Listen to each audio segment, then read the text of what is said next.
ইকবাল বাবুর রচিত ফেব্রুয়ারির 21 তারিখ।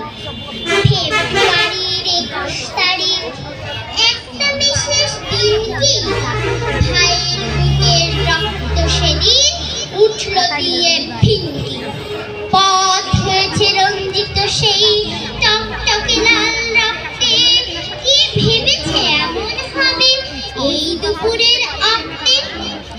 ঝাঁঝরা হলো বুকটা এমন কাঠছড়া সেই গলিতে। তাদের ছবি আঁকছি আমি রক্তে ভেজা তুলিতে। কালজয়ী সেই কাব্যগাথা কালকে গেছে ছাড়িয়ে। তাদের স্মৃতি জীবন্ত আজ, যায়নি হারিয়ে।